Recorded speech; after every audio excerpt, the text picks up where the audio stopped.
우리는 하나님 나라를 전파한다 라는 제목으로 함께 은혜 나누겠습니다. 우리는 하나님 나라를 전파하고 있습니다. 한번 따라해 보시겠어요? 우리는 하나님 나라를 전파한다. 아멘. 그렇습니다. 지난주에 구역장 세미나가 있었습니다. 구역장 세미나에서 구역장님들과 모여서 앞으로 구역 모임을 어떻게 해가야 할지, 또 구역 모임에서 필요한 것은 무엇이며 요즘 우리의 구역 모임이 어떠한지 현주소를 한번 찾아보는 그런 시간도 되었고요. 또 새로운 방법도 찾아보는 시간이 되었습니다. 그리고 저는 한 주간 동안 어떻게 하면 주님께서 우리 구역장 세미나에 오신 구역장님들에게 더욱 하나 되게 하시는 그런 은혜가 있을까 생각하다가 이런 사역 지침을 한번 만들어 보면 어떨까 하는 생각이 들었습니다. 준비하는 과정에서 또 끝나고 나서도 이렇게 은혜를 주신 것에 하나님께 감사를 드립니다. 10가지로 저는 한번 적어봤습니다. 매주 빠짐없이 구역 모임을 갖습니다. 또 매주 한 번 이상 구역 식구와 통화하고 구역 식구를 위해서 열심히 기도하는 거, 우리 구역장님들이 사역하면서 한번 생각해 보셨으면 좋겠어요. 네 번째로 보면 구역 식구들의 개인 정보를 존중하고 또 말 신중하게 하시면서 영적 상태를 점검하고 교구장과 함께 기도하는 그런 모습, 또 여러 모양으로 섬겨주시기를 바라는 마음입니다. 뿐만 아니라 7번째, 구역 모임에서 정치적 논쟁이나 그리고 금전거래 행위 등은 차단할 수 있도록 해달라, 이런 부탁도 드리고 싶고요.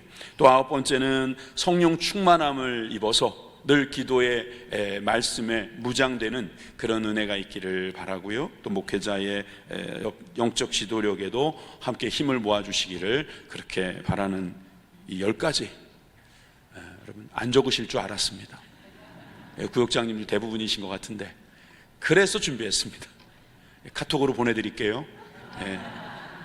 카톡으로 우리 구역장님들 보내드릴 테니까 한번 10가지를 생각하면서 우리 금년에는 이런 지침을 가지고 한번 열심히 달려봅시다 하는 생각을 드립니다.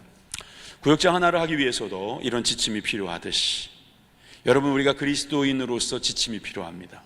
특별히 제자들에게 그 지침을 주시기 위해서 마지막으로 하신 말씀이 더욱 우리에게 큰 의미가 있습니다. 마태복음 28장에 보면 예수님께서 제자들을 한 자리에 모으십니다. 갈릴리의 어느 산에서 모이게 하시고 그곳에서 하신 말씀이 나오지요. 그런데 놀랍게도 28장 17절에 보니까 의심하는 사람도 있더라 하는 것입니다. 경배하는 사람도 있지만 의심하는 제자들도 있었음을 보게 됩니다. 그래서 주님께서는 18절에 이렇게 말씀하십니다. 하늘과 땅의 모든 권세를 내게 주셨으니 그러므로 너희는 가서 모든 족속으로 제자를 삼아 아버지와 아들과 성령의 이름으로 세례를 베풀고 내가 너희에게 분부한 모든 것을 가르쳐 지키게 하라. 볼지어다 내가 세상 끝날까지 너희와 항상 함께 있으리라 하시니라. 아멘. 여러분, 주님께서 하나님으로부터 받은 권세를 가지고 우리들에게 명령하신 대위명, 그리고 지상명령이라고 할 수 있습니다. 여기에서 중심이 되는 내가 너희들에게 가르친 것, 분부한 것을 가르쳐 지키게 하라고 말씀하시는 이 내용을 우리는 기억해야 될 것입니다. 예수님께서 제자들에게, 또 지금 우리가 예수님 육신으로 함께 있으면서 배우진 않았지만 예수님의 제자이기를 소망하면서 살아가는 우리들에게 분부하신 내용이 무엇입니까? 저는 한마디로 말하면 사랑이라고 믿습니다. 예수님께서 우리들에게 명령하신 사랑 명령은 예수님께서 우리에게 보여주신 그 사랑하신 것처럼 우리도 사랑하라는 거예요. 오늘 주제도 사랑으로 찬양해 주셨고요. 또 다음 주에도 우리 사랑에 대한 또 말씀을 나누겠습니다만, 여러분, 전도도 그렇고 사역도 그렇고 봉사도 그렇고 여러분, 무슨 일이든지 사랑이 없으면 안 됩니다. 사랑이 빠진 상태에서 하는 모든 일들은 위험합니다. 위험합니다. 저는 정치인들도 마찬가지라고 봅니다. 사랑부터 해야 합니다. 사랑이 빠진 상태에서 어떤 행위를 하더라도 위험할 수 있습니다. 여러분, 사랑이 우선입니다. 그래서 예수님께서는 가르쳐 지키게 해야 될 것을 분부하신 것이라고 말씀하셨습니다. 그 분부하신 것이 무엇입니까? 우리들에게 지금도 분부하고 계시는 것이 무엇일까요? 그 분부한 것들을 오늘 생각해 보기를 원하는 것입니다. 오늘 본문은 사실 알고 보면 제자 훈련의 1단계였습니다. 9장 바로 이제 시작하는 부분인데 8장까지는 제자들에게 이론적인 교육을 하셨어요. 그냥 말씀으로만 가르치신 것이 아니라 데리고 다니시면서 예수님이 보여주셨습니다. 이제 그리고 너희들도 실습 나가라는 거예요. 그래서 9장에는 실습 나가는 내용이 나오는 거예요. 제자들에게 실습을 내보내시는 장면이죠. 저는 여기에서 우리들의 정체성, 또 우리들이 할 일, 그리고 우리가 훈련되는 과정에서 일어나는 일들에 대해서 함께 살펴볼 수 있다고 생각합니다. 그래서 첫째로 우리는 능력과 권위를 받았다는 사실을 우리는 깨닫습니다. 그렇습니다. 예수님께서는 제자들에게 능력과 권위를 주셨어요.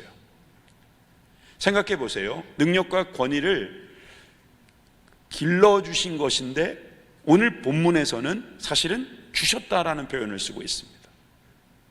주님께서 어떤 방법으로 주셨는지도 나와 있지 않습니다. 그저 능력과 권위를 주셨다, 이렇게 표현하고 있어요.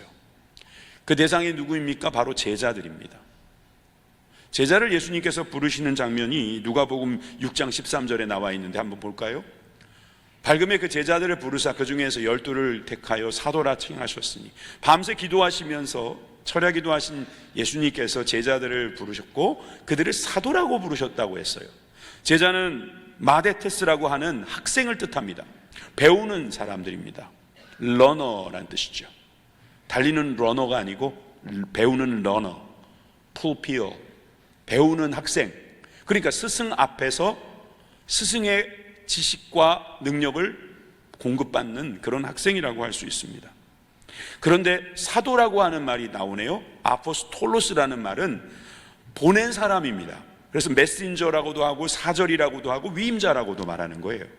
그런데 제자를 부르셨는데 그들에게 제자라고 안 부르시고 사도라고 불렀다고 말씀하고 있습니다. 그 내용이 바로 오늘 실습을 보내는 제자들에게 나타납니다. 9장 1절에서 2절에 보니까 제자들을 12를 모으셨고 모든 귀신을 제어하며 병을 고치는 권위와 능력과 권위를 주시고 하나님 나라를 전파하며 앓는 자를 고치게 하려고 내보내시며. 제자는 마데테스 맞습니다. 그런데 내보내시며, 이 내보냈다는 말이 바로 아포스텔로, 사도들, 즉 보내심을 받은 사람들이라는 뜻이죠. 이게 헬라어로 하면 라틴어로는 미시오라고 해요. 미시오에서 미션이 나왔어요. 사명이 나왔어요. 미셔너리. 여러분, 보내심을 받은 사람이 바로 선교사라는 거예요. 여러분들이 보내심을 받았다라고 하는 것을 알아야 하는 것입니다. 왜냐하면 우리 제자들은 제자로 그냥 배우기만 끝나는 것이 아니라 배운 다음에 보내게 돼 있다는 거예요. 이걸 보내지 않고 계속 학생으로 둔다는 것은, 이것은 학생인 이유를 망각하는 것입니다. 왜 배웁니까? 배운 대로 살기 위해서입니다. 배워서 무엇인가를 하려고 하는 것이죠. 그런데 배우기만 하고 있다면 이것은 옳지 않다는 거예요. 그리스도인들은 제자이면서 사도이어야 하는 것입니다. 제자라면, 진정한 제자라면 사도라고 불려질 수 있어야 이게 진정한 제자라고도 할 수 있습니다. 여러분, 우리가 배우는 것도 중요하지만 이제 나가서 그 배운 대로 살아가는 것도 중요하다, 인정합니다. 그런데 문제는 우리가 무엇을 가지고 세상에 나아가 살 것인가, 이게 또 우리들의 궁금증이겠죠. 오늘 1절에서 이렇게 말씀하고 있습니다. 능력과 권위를 주시겠다는 거예요. 주셨다는 거죠. 모든 귀신을 제어하고 병을 고치는 능력, 두나미스라고 합니다. 다이너마이트가 여기에서 나온 말이죠. 능력, 힘이에요. 힘. 병을 고치는 게 힘인 거지요. 귀신을 제어하는 게 힘인 거예요. 그런데 한편 권위도 주셨어요. 권위. 힘만 주신 게 아니라 거기에 맞는 권위를 주셨는데, 이 엑수시아라는 말은 영어로 말하면 EX, 바깥으로, 우시아, 본질. 그러니까 어떻게 보면 어떤 형질, 본질에 대해서 나갔다, 그래가지고 행동의 자유라고도 표현하는 거죠. 그냥 고만고만한 사람들이 모여 있는데 그 중에 한 사람이 툭 튀어나왔다면 그 사람에게는 어찌 보면 권위라는 게 있을 것이다. 보내시기 위해서 우리들에게 주신 것, 능력과 권위라는 것입니다. 여러분들은 모를 수 있어요. 근데 하나님도 아시고 마귀도 알고요, 세상 사람들도 알아요. 여러분들에게는 이런 능력과 권위가 있기 때문입니다. 여러분들이 인정하고 안 하고를 떠나서 하나님의 모습은 바로 이 능력과 권위로 가득 차 있다는 사실을 믿으시기 바랍니다. 시편 93편 1절에 여호와께서 다스리시니 스스로 권위를 입으셨도다. 여호와께서 능력의 옷을 입으시고 띠를 띠셨으므로 세계도 견고히 서서 흔들리지 아니하는도다. 시인은 우리 여호와 하나님을 이렇게 표현하시는 겁니다. 하는 겁니다. 스스로 권위를 입고 계시는 분. 멋진 표현이죠. 능력의 옷을 입고 띠를 띠신 분, 그래서 세계도 견고히 서서 흔들리지 않게 하실 수 있는 분이 바로 우리 하나님이신 거죠. 우리 예수님은 또 어떤 분이십니까? 성자 예수님께서는 누가복음 4장 36절에 사람들이 이렇게 표현합니다. 다 놀라 서로 말하여 이르되 이 어떠한 말씀인고 권위와 능력으로 더러운 귀신을 명함에 나가는도다. 여러분, 예수님의 권위와 능력이 온갖 귀신들을 다 내쫓을 수 있는 그런 모습을 사람들은 보았던 것입니다. 여러분, 우리는 바로 하나님이 가지고 계시는 그 능력과 권위를 우리들에게 맡기셨다는 것을 깨달아야 합니다. 우리가 누구입니까? 하나님의 자녀이자 하나님의 백성이자 하나님께서 친구라고 하시고 하나님께서 정말 그 사랑하는 아들을 죽기까지 아끼지 아니하셨던 그 사랑하는 주님의 제자들인 것입니다. 주님께서 이 땅에 보내시는 하나님의 백성들은 하나님께서 주시는 이런 능력과 권위를 받은 사람들입니다. 예수님은 그 능력과 권위를 가지고 제자들에게 하나님의 나라를 전파하라고 했어요. 병든 사람을 고치라고 했습니다. 예수님은 그 사역을 하신 거예요. 누가복음 9장 11절에도 보니까 하나님의 나라의 일을 이야기하셨고 병 고칠 자들은 고치시더라. 예수님은 모든 병자를 다 고치신 게 아니에요. 병 고칠 자들은 고치시는 거예요. 마찬가지입니다. 우리도 하나님 나라의 일을 이야기하면서 병을 고치시기를 하나님이 원하시면 고칠 수 있도록 우리가 함께 기도해주고 함께 돌보아주고 함께 위로해주는 그런 모습이 되기를 바랍니다. 대한의사협회에서 여러분들에게 의사 자격증을 준 건 아니에요. 어떤 협회에서 여러분들에게 어떤 자격증이나 면허증을 주진 않았어요. 그런데 하나님께서 또 예수님께서 성령님께서 이 시간 여러분들에게 능력을 주시고 거기에 맞는 권위를 주신다는 거예요. 참 이 권위라는 건 중요하더라고요. 권위는 능력의 또 다른 말이 될 수 있어요. 보세요. 어떤 조폭이 있다고 합시다. 조직폭력배가 있는데 칼을 들고 다녀요. 소위 칼 싸움을 좀 하는 사람이라고 할 수 있죠. 자, 그런데 이 조폭과 여기에는 검사가 있습니다. 이 검사의 검자가 칼 검자는 아닙니다만 이 검사도 칼을 쓴다고 보통 말하죠. 이 두 사람이 싸움을 하면 누가 이길까요? 여러분 대답 못 하실 줄 알았어요. 이게 어떤 의미인지가 분명히 안 나오는 질문이잖아요. 진짜로 싸우면은 당연히 조폭이 이길 겁니다. 웬만한 검사는 질 거예요. 칼 들고 덤비는데 어떻게 이겨요? 그죠? 그런데 실제로 누가 더 세죠? 누가 더 힘이 있습니까? 예, 헷갈리십니까 요즘에? 헷갈리시면 안 돼요. 예, 검사가 셉니다. 왜? 조폭들이 하는 일들이 대부분 불법이거든요. 그러니까 여러분, 이 검사는 칼을 들진 않았지만 그 권위를 가지고 강하다라고 말을 하는 거예요. 이해가 안 되시는 것 같아서 또 하나를 더 예를 들어야 되는 이 현실. 키가 작고 나이도 아주 어리고 이제 그 된 지도 얼마 안 된 경찰이 있다고 합시다. 이분이 덤프트럭 큰 게 지나가는 거예요. 그것도 뭐 예를 들어 뒤에다가 또 주렁주렁 트레일러로 간다고 합시다. 절대로 막을 수 있는 힘은 이 여인에게 없어요. 이 여자 경찰에게는 없어요. 그런데 탁 쓰라고 하면 서죠. 지나갔다가 어떻게 돼요? 네, 어떻게 되잖아요. 그러니까 세우지요. 세우면 섭니다. 그걸 힘으로 세웠다고 하지 않죠. 능력으로 세웠다고 하지 않아요. 그의 권위로 세웠다고 말하죠. 그 얘기거든요. 권위는 누가 주는 겁니까? 권위가 주는 거예요. 하나님이 주시는 게 권위예요. 하나님이 주시는 그 권위를 지금 우리는 말하는 거예요.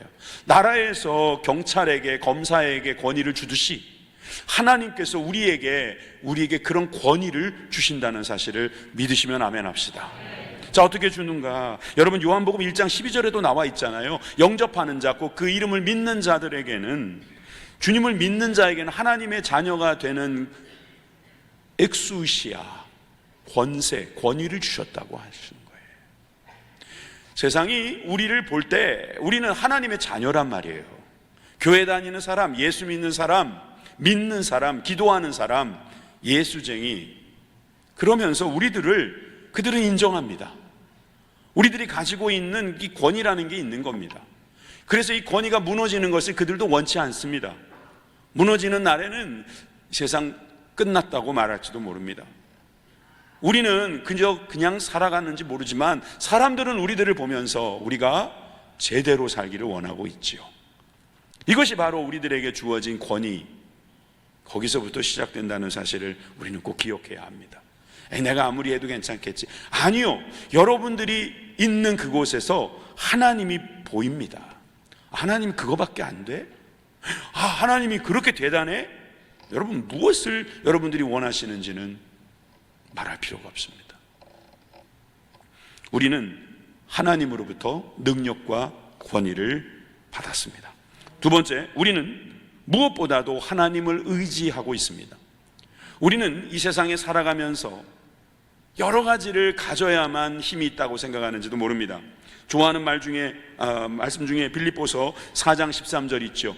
내게 능력 주시는 자 안에서 내가 모든 것을 할 수 있느니라. 모든 것을 할 수 있다. 얼마나 좋은 능력입니까?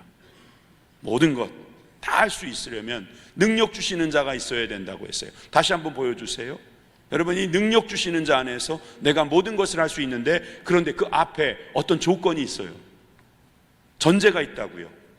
내가 궁핍함으로 말하는 것이 아니라 어떤 형편에든지 나는 자족하기를 배웠노니 나는 비천에 처할 줄도 알고 풍부에 처할 줄도 알아. 모든 일 곧 배부름과 배고픔과 풍부와 궁핍에도 처할 줄 아는 일체의 비결을 배웠노라. 여러분, 비천, 풍부 상관없다는 겁니다. 배고픔, 배부름, 배고픔, 풍부와 궁핍, 여러분, 이런 일체의 비결, 즉 자족하기를 주님께서 가르쳐 주셨고, 그로 인해서 우리는 그분 안에서 모든 것을 할 수 있다는 거예요. 어떤 내가 소유가 있기 때문에 능력이 있고 소유가 없기 때문에 능력이 없다, 이렇게 말할 수 없는 거예요. 전도를 우리가 하다 보면 깨닫는 게 있어요.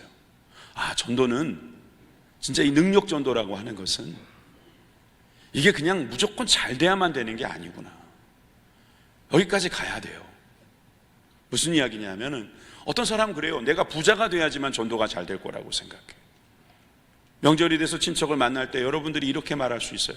하나님, 내가 잘 돼야지 친척들에게 면이 서서 전도가 될 텐데 하나님 저 좀 잘 되게 해주세요.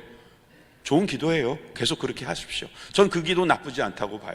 그런데 만약에 하나님께서 그 기도를 안 들어주시고 우리가 어떻게 좀 힘들게 됐다고 합시다. 비천하게 되거나 좀 궁핍하게 됐다고 합시다. 그럼 전도가 안 될까요? 천만에요. 그렇지 않습니다. 도리어 요즘에는 누군가가 특이하게 잘 되면 혹시 이런 생각도 하잖아요. 그런데 힘든 가운데서도 이겨내는 사람이 있어요. 항상 웃고 항상 즐거워하고 항상 그 마음에 소망이 있는 사람. 아니, 저렇게 망했으면, 저렇게 힘들면 저런 표정이 나올 수가 없는데 어떻게 저런 표정이 나오지? 어떻게 저렇게 살 수 있지? 어떻게 저렇게 가난해졌는데도 저 삶에 기쁨이 있을까? 여러분, 그것이 전도를 하는 거예요. 누가 전도를 잘하는 줄 아세요? 잘 돼가지고 떵떵거리고 큰 소리 치는 사람이 전도를 잘하는 게 아니에요. 도리어 소유보다 하나님을 의지하고 사는 사람들이 전도를 더 잘하게 되는 거라고요. 그러니까 우리는 이 말씀이 맞는 거죠.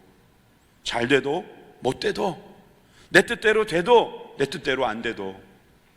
그러니까 여러분, 기도 잘해야 되는 거예요. 기도를 무조건 하나님 내가 내 뜻대로 해주세요, 이렇게 기도하면 안 돼요. 마지막에 예수님처럼 꼭 그렇게 해야 돼요. 그러나 나의 원대로 마옵시고 아버지의 원대로 되기를 원하나이다. 여러분, 그래서 하나님께서 가지고 계신 그 능력과 권위가 우리들에게 들어올 때 우리는 소유나 환경을 보지 않고 하나님으로 인하여서 힘을 얻고 승리하게 되는 줄 믿습니다. 그 사람이 바로 하나님께서 이 세상 가운데 보내는 사람들이라고 할 수 있습니다. 오늘 본문에 보시면 3절에서 4절 이렇게 말하고 있죠. 여행을 위하여 아무것도 가지지 말라. 이 전도를 여행처럼 멀리 보내신 거예요. 지팡이나 배낭이나 양식이나 돈이나 두벌옷을 가지지 말며 어느 집에 들어가든지 거기서 머물다가 거기서 떠나라. 앞에 것은 무소유를 말씀하시는 것 같다. 글쎄요, 또 내 4절에 보니까 거기서 머물다가 거기서 떠나라, 이 말씀은 더더욱 이해가 안 갈 거예요. 이런 이야기입니다. 여행을 갔어요. 어떤 마을에 갔다고 합시다. 그런데 거기에 갔더니 사람들이 맞이해 주는 거예요. 그래서 그 집에서 이제 전도를 했어요. 그러니까 전도를 하다 보니까 이제 능력도 있고 참 이분의 말씀에서 정말 하나님의 임재를 경험했다. 그러면 동네 소문이 나겠습니다. 그러면 여기저기서 이제 부르겠죠. 그러면 저쪽에 부잣집, 좀 여유 있는 집에서 부른다 그러면 그쪽으로 이사를 가야 합니까? 그러지 말라는 거예요. 쉽게 말해서 사람 보지 말라는 거예요. 그곳에 갔으면 하나님께서 그곳에 보내주신 이유를 알고 주님의 뜻이 무엇인가를 거기서 분별하는 게, 지난주에 우리 그 분별력, 이해력, 명철, 이게 중요하다 그랬죠. 자꾸 왔다 갔다 하지 말라는 거예요. 하나님은 왜 이런 훈련을 시키시려고 할까요? 마가복음 6장 8절에서 9절에 보면 마태복음, 마가복음, 누가복음에 오늘 이 말씀이 다 나오거든요. 그런데 마가복음 6장에는 지팡이는 들고 다니라고, 가지고 가도 된다고 그랬어요. 신도 신을 수 있다고 말씀하고 있어요. 그렇습니다. 지팡이는 우리가 험한 길을 올라가거나 내려갈 때 필요한 도구니까 그 정도는 지나가다가 막대기 하나 주워가지고 갈 수 있는 거 아니겠습니까? 지팡이는 허용됐다. 그러니까 무조건 무소유, 그건 아니라는 거죠. 하나님께서 공급하시는 힘으로 하라는 것입니다. 선교는 내 조건이나 전도는 내 생각을 만족시킬 때 하는 것이 아니라 내가 없을지라도 나에게 주어진 환경에서 하나님의 뜻이 무엇인가를 발견하는 것이 바로 전도라는 것이죠. 전도는 내가 성공해야지만, 내가 많이 가져야만, 내가 나눌 수 있어야만 할 수 있다고 생각하는 것이 아니라 그저 있는 가운데서 주님 주신 인도하심대로 움직이는 것, 이것이 선교라고 하는 거예요. 여러분이 선교는 바로 평안을 나누는 것이라고 말할 수 있습니다. 누가복음 10장 4절에서 6절 말씀에도 전대나 배낭이나 신발을 가지지 말며 길에서 아무에게도 문안하지 말며, 여기저기 기웃거리지 말라는 뜻이죠. 어느 집에 들어가든지 먼저 말하되 이 집이 평안할지어다 하라. 만일 평안을 받을 사람이 거기 있으면 너희의 평안이 거기에 머물 것이요 그렇지 않으면 너희에게로 돌아오리라. 평안을 나누는 사역, 이게 우리들의 사역이에요. 평안하십시오. 그리고 나도 평안하게 만들어 주신다는 거죠. 여러분, 이 평안은 내가 비는 순간 안 받았으면 좋겠다, 받지 마, 그럼 내가 받을 거니까, 이렇게 생각하게 하시려고 주신 말씀이 아니에요. 평안을 빌고 평안을 우리도 받는, 평안을 전하는 것이 우리들이 할 일이라는 거예요. 왜 갖지도 말라, 왜 움직이지도 말라, 왔다 갔다 하지 마라, 왜 평안을 빌어라, 왜 그러실까요? 하나님은 우리들이 소유나 어떤 상황이나 환경이나 사람에게 끌리지 않고 하나님만 바라보면서 살아가게 하시려고 하는 거예요. 그게 바로 겸손이고 그게 바로 온유라는 거죠. 사실 여러분들에게는 능력과 권위가 있어요. 그러니까 여러분들이 겸손하지 않으면 큰일 나는 거예요. 여러분들에겐 칼이 있어요. 근데 칼집이 없으면 이거 큰일 나는 거란 말이에요. 칼이 좋은 만큼 칼집도 좋아야 한다는 거죠. 그게 바로 겸손이고 그게 바로 주님께 붙들리는 온유한 삶, 겸손한 삶이라고 할 수 있는 것입니다. 여러분, 이렇게 생각하다 보면 우리는 평안을 비는 사람으로, 평안을 또한 받는 사람으로, 평안을 나누어 누리는 사람으로 살아갈 때 하나님께서 우리에게 주시는 겸손과 온유함을 배울 줄 믿습니다. 베드로가 이렇게 말했습니다. 베드로전서 3장 15절에서 16절 함께 읽습니다. 시작. 너희 마음에 그리스도를 주로 삼아 거룩하게 하고 너희 속에 있는 소망에 관한 이유를 묻는 자들에게 대답할 것을 항상 준비하되 온유와 두려움으로 하고 선한 양심을 가지라. 이는 그리스도 안에 있는 너희의 선행을 욕하는 자들로 그 비방하는 일에 부끄러움을 당하게 하려 함이라. 아멘. 그리스도를 주로 삼은 우리들, 그래서 주님이 주신 능력과 권위를 가지고 이 세상에 복음을 전파하는 우리들이 온유와 두려움을 가지고 있을 때 선한 양심, 선한 행위를 세상이 보면서 욕하지 않아요. 비방할 수가 없어요. 도리어 겸손한 우리들을 보면서 그들이 부끄러워할 것입니다. 여러분, 겸손하십시오. 온유하시기를 바랍니다. 주님 앞에 두렵고 떨림으로 그 구원을 이루시기를 주님의 이름으로 축원합니다. 세 번째, 우리는 거부당해도 당당합니다. 우리는 주님께서 보내신 그곳에 나아가서 거부당할 때도 있다는 것입니다. 그래도 당당해질 수 있습니다. 예수님은 전도하기 위해서 오셨다고 그랬어요.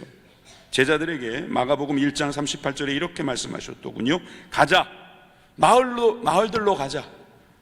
마을, 가까운 다른 마을들로 가자. 거기서도 전도하리니 내가 이를 위하여 왔노라. 예수님께서 오신 목적을 여러 가지로 말씀하셨지만 또 그 하나가 바로 전도하기 위해서 오셨다고 했습니다. 하나님 나라 이야기하러 오셨다는 거예요. 하나님 나라의 그 복된 소식을 전파하러 오신 거예요. 여러분, 예수님께서 이 땅에 오신 이유는 바로 우리를 구원하시기 위한 전도를 위하여 오셨다. 여러분, 믿으시면 아멘 하시기 바랍니다. 이렇게 전도를 다닐 때 사람들이 환영을 해주지를 않는 거예요. 여러분들이 전도를 나가보시면 바로 알 거예요. 아, 나 필요 없어요. 아, 나 다녀요. 아, 남들한테 주세요. 저는 필요 없어요. 관심 없습니다. 그럴 수 있다는 거예요. 그렇게 거부하는 사람들에 대하여 우리가 사실 굉장히 위축될 여지가 있습니다.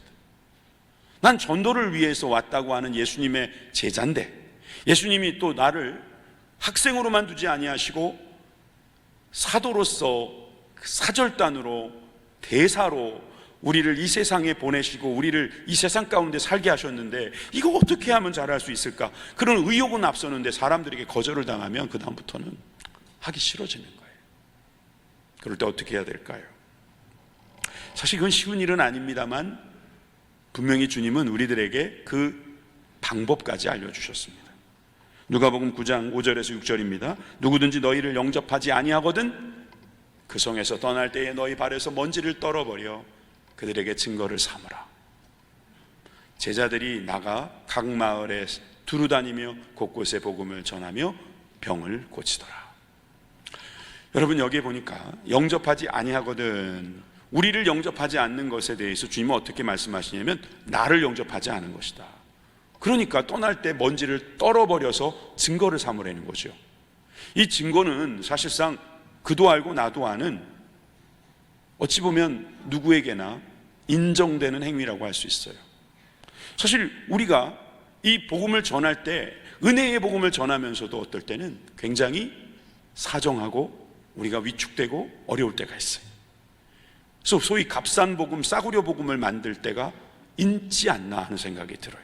그런데 그런 주님께서 이 모습이 있을 줄 아시고 우리들에게 말씀하시는 거예요. 그럴 필요 없다는 거예요. 담대하라는 거예요. 여러분, 우리가 정말 예수 믿었으면 좋겠다. 우리 부모님, 사랑하는 부모님 예수 믿었으면 좋겠어요. 우리가 정말 열심을 다해서 전도하는 거 필요해요. 근데 안 된다고 해서 절망하지 않아도 된다는 거예요. 전도는 하는 것이 아니라 되어지는 것이거든요. 전도는 내가 하는 것이지만 하나님께서 도와주시지 않으면 안 되는 거거든요. 그러니까 전도는 하면 실패는 없는 거예요. 왜? 나는 했으니까 성공한 거고, 그 다음에 하나님께서 하시는 일이 남았으니까 그걸 실패라고 말할 수는 없죠. 그러니 주님께서 우리에게 전도한 이후에 그들이 영접하지 않으면 어떻게 하라고까지 가르쳐 주셨어요. 해야 된다는 말이에요. 누가복음 10장 10절에서 11절에 보면은 더 구체적입니다. 어느 동네에 들어가든지 너희를 영접하지 아니하거든 그 거리로 나와서 말하되 너희 동네에서 우리 발에 묻은 먼지도 너희에게 떨어버리노라. 그러나 하나님의 나라가 가까운 줄을 알라. 좀 되게 무서운 말이에요. 너희들이 거부한 것에 대한 책임을 질 것이다. 하나님 나라가 가까웠으니 회개하지 않으면 너는 천국에 들어갈 수 없다. 이렇게 말하면 된다는 거예요. 얼마나 당당합니까? 케냐의 선교사로 헌신하신 분 중에 안찬호라는 선교사가 있습니다. 이분이 케냐에 들어가서 마사이족을 만나게 됐다 그래요. 아직은 그 언어를 배우지 못해서 그랬는지 막 뭐라고 말하는데 도무지 모르겠고 또 좋은 말은 해줘야 되겠기에 이분이 뭐라고 그랬냐면 yes, yes, yes 이랬다는 거예요. 그랬더니 이분이 막 화를 내더라는 거죠. 그래서 내가 말을 잘못했나 보다. 그래서 no, no, no, no 또 그렇게 말을 한 거예요. 또 이분이 또 막 자기 말을 막 말하는데 이게 뭐가 잘못됐나 보다. 그래서 오케이, 오케이, 오케이 이랬어요. 나중에 알고 보니까 이 마사이족 사람들하고 친구가 돼서 나중에 물어보니까 첫 번째 질문은 이거였대요. 이곳에 들어오면 죽인다. 그래도 들어올 거야? 라고 물어봤다는 거예요. 근데 예스 예스 했다는 거죠. 그러면 이제 돌아갈 것인가? 라고 물어봤다는 거죠.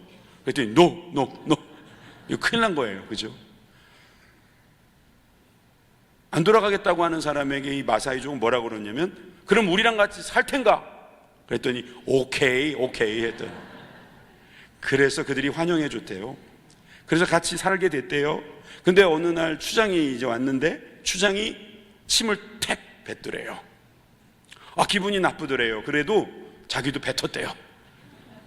근데 기분 나빠도 안 뱉어야지 정상 아닌가요? 근데 이분이 얼마나 당당한지 나도 뱉는다 그러고 탁 뱉어버린 거예요. 또 이것도 나중에 알고 보니 이게 인사예요. 하도 건조하니까 천연 미스트를 얼굴에다 뿌려주나 봐요. 그러면서 서로 인사하는 그런 풍습이 있었다고 합니다. 그런 의미에서 최대의 경의 표시라고 해가지고 추장에게 그런 표시를 한 이 선교사 참 괜찮다. 그래가지고 마사이족이 막 그렇게 환영해주고 선교가 그 다음에 잘 됐다는 이야기가 있습니다. 여러분 그렇습니다. 우리는 좀 당당해야 합니다. Yes, no, okay 이 세 개밖에는 말 못했지만 그의 마음에 당당함이 있으니까 하나님께서 그를 그냥 쓰시는 거예요. 사실 상대방이 아쉬운 거예요. 이 사람이 말을 못하는 것 같은데 왜 왔는지 궁금한데 그 궁금한 모습에 대하여 우리가 그 복음에 대한 확신만 가지고 있다면 우리는 결코 거기에서 기죽을 필요가 없는 거예요. 정말 우리는 우왕좌왕할 필요가 없어요. 정말 우리는 좌로나 우로나 치우칠 필요가 없어요. 그냥 이곳저곳 기울 필요도 없어요. 여러분 우리는 하나님께서 주시는 그 말씀대로 살면 됩니다. 바울도 이 예수님의 말씀을 기억하고 똑같이 했습니다. 사도행전 13장 51절에 보니까 두 사람이 그들을 향하여 발에 티끌을 떨어버리고 이고니온으로 가거늘 제자들은 기쁨과 성령이 충만하니라. 사람들이 복음을 안 받아들이는데 거기서 풀이 죽어서 거기서 절망하고 있는 게 아니라 티끌을 떨어버리고 기쁨과 성령이 충만했다는 거예요. 자긴 심었으니까 거두시는 분 하나님이시겠지. 18장 6절에도 그들이 대적하여 비방하거늘 바울이 옷 털면서 먼지를 털면서 너희 피가 너희 머리로 돌아갈 것이요 나는 깨끗하니라 이후에는 이방인에게로 가리라. 이게 얼마나 자신이 있습니까? 여러분 하나님은 우리들에게 이렇게까지 당당하라고 말씀하시는 거예요. 여러분들이 가지고 있는 그 복음은 값싼 복음이 아니에요. 은혜의 복음은 주님께서 핏값으로 사신 생명의 말씀이십니다. 여러분들이 생명을 살아내시고 그 생명을 당당하게 살아내시기를 주님의 이름으로 축원합니다. 소유에 연연해서 만약에 비싼 음식을 못 먹으면 그냥 소박하게 먹으면 돼요. 좋은 옷이 아니면 어때요? 깨끗이 빨아 입으면 되고요. 좋은 집이 아니면 어때요? 청소하면서 청결하게 살면 되는 거고요. 차가 없으면 어때요? 걸어 다니면 되는 거지요. 없으면 없는 대로 당당한 사람, 그 사람이 하나님의 나라를 전파할 자격이 있는 사람입니다. 있다고 교만하지 않아요. 없다고 쫄지 않아요. 당당하게 주님의 나라를 이루어 가시기를 주님의 이름으로 축원합니다. 마태복음 10장 9절에서 10절에 보면 우리에게 용기가 되는 말씀이 있어요. 너희 전대에 금이나 은이나 동을 가지지 말며 여행을 위하여 배낭이나 두보롯이나 신이나 지팡이를 가지지 말라. 이는 일꾼이 자기의 먹을 것 받는 것이 마땅함이니라. 하나님은 그를 일꾼으로 보신다는 거예요. 하나님께서 일꾼에게 공급하시겠다는 거예요. 아멘. 누가복음 10장 7절에 그 집에 유하여 주는 것을 먹고 마시라. 일꾼이 그 삭슬 받는 것이 마땅하니라. 그 집에서 저 집으로 옮기지 말라. 여러분, 우리들에게 주님께서 삭슬 주시겠다는 거예요. 소 입에 망을 씌우지 말라. 디모데에게 가르쳤던 바울의 말에도 우리들에게 주실 하나님의 공급하심이 있을 것을 우리는 믿는 것입니다. 하나님은 여러분들을 굶기지 않으십니다. 여러분들에게 필요한 것을 공급해 주실 줄 믿습니다. 여러분, 가르치는 사람은 지식에 허덕이지 않아요. 가르쳐야 되니까 계속 배우거든요. 이해를 못 하시는 것 같으니까 또 하나를 예를 들면, 여러분, 주방장은 결코 영양실조에 걸리지 않습니다. 먹는 게 도처에 깔려 있거든요. 지가 먹고 싶은 대로 다 먹을 수 있어요. 여러분, 그게 바로 특권이거든요. 하나님의 일을 하는 사람에게 특권이 있으면 뭐겠어요? 하나님의 말씀을 충분히 먹을 수 있고요, 하나님과 만나는 기도 자주 할 수 있고요. 그러니 여러분, 그 사람은 하나님 나라를 전파하는 일에 늘 쓰임받게 되는 것입니다. 우리나라에 복음이 들어오는 그 놀라운 일들이 있을 때 외국인들은 이 나라를 주목하게 되었습니다. 테드 앵스톰이라고 하는, 잉스톰이라고 읽어야 되나? 이분이 쓴 책에 보니까 1880년대에 3명의 한국인이 중국에 노역을 갔다가 복음을 접하게 됐다고 기록하고 있습니다. 첫 번째 사람이 본국에 예수님을 전하고 싶은데 길이 없어서 본인이 직접 성경책을 구해서 이것을 가지고 들어가기로 한 겁니다. 당시에는 기독교가 한국에 금지되어 있기 때문에 걸리면 위험한데 그가 그걸 숨겨서 갖고 들어오다가 발각이 되고 말았습니다. 그리고 놀랍게도, 안타깝게도 사형을 당하고 말았어요. 두 번째 사람도 이 소식을 알고 있었을 텐데 이 친구도 성경을 찢어서 이곳저곳에 숨겨서 가져가다가 또 발각이 된 거예요. 이 사람도 죽었어요. 이 테드 잉스톰이라고 하는 사람은 세 번째 사람까지 이야기합니다. 세 번째 사람은 성경책을 찢어서 노끈을 만들었답니다. 그래서 노끈으로 가방 같은 걸 이렇게 묶어가지고 그걸 지나가는데 안 걸린 거예요. 그래서 그것을 가지고 집에 온 다음에 조심히 펴가지고 그것을 다시 책으로 만들어가지고 성경 한 권을 만들어서 복음을 전했다는 거예요. 선교사가, 외국에서 온 선교사가 한국에 들어왔는데 복음이 들어와 있는 거예요. 외국인 선교사가 들어왔을 때 한국에 복음이 전혀 없었던 것이 아니라 이미 이런 식으로 복음이 들어온 상황에서 복음을 전했다고 그래요. 친구가 죽었다면 두려워서 하지 않을 법도 한데 이 복음, 이 생명의 힘은 이토록 강했던 것입니다. 하나님께서 오늘 우리들에게도 이런 당당함을 주실 줄 믿습니다. 주님께서 우리들에게 부르시는 호칭이 있어요. 하루는 예수님의 친족들이 찾아와서 사람들에게 이렇게 말합니다. 마가복음 3장 21절에 그가 미쳤다, 예수님을 미쳤다고 말을 하는 거예요. 또 어느 날 어머니 마리아와 그리고 동생이 찾아왔습니다.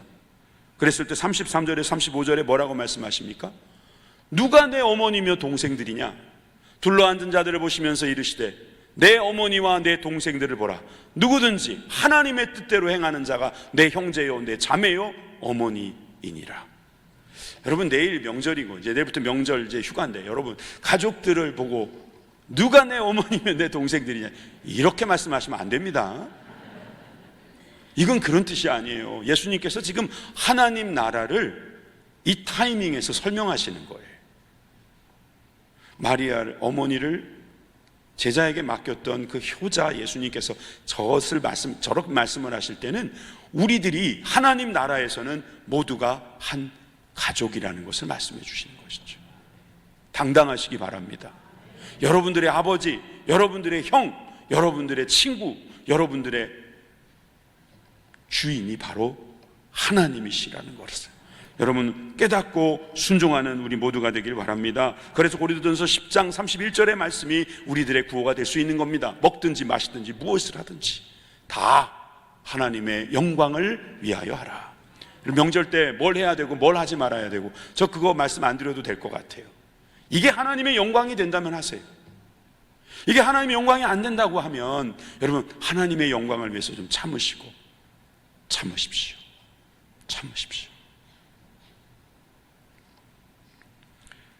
제가 공식 하나만 알려드리고 마칠게요.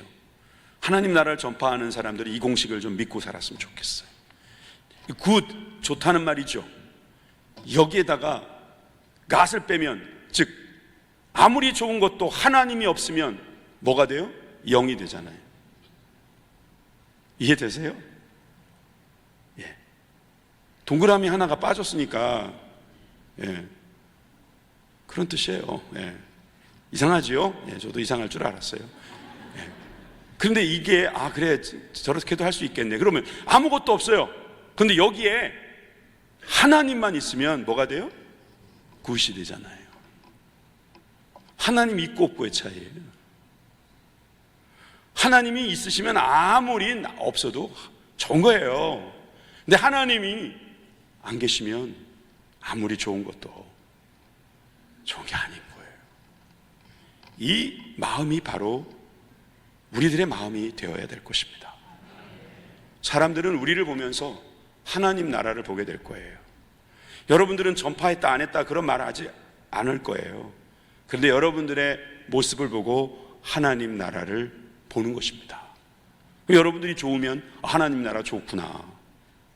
여러분들 보면서 저게 하나님 나라야? 저게 천국이라고? 저 사람이 가는 천국? 난 안 가. 이렇게 되면 큰일 나는 거예요. 저 사람이 가는 하나님 나라 나도 가고 싶다. 이것이 바로 우리가 생각하는 우리들의 모습 아니겠습니까? 하나님이 있는 사람, 하나님으로 말미암아 당당한 사람, 하나님을 의지하면서 그 어떤 세상의 것들도 내려놓을 수 있는 사람, 권위와 능력으로 살아가는 하나님의 사람들 다 되시기를 주님의 이름으로 축원합니다. 기도하겠습니다. 하나님 감사합니다.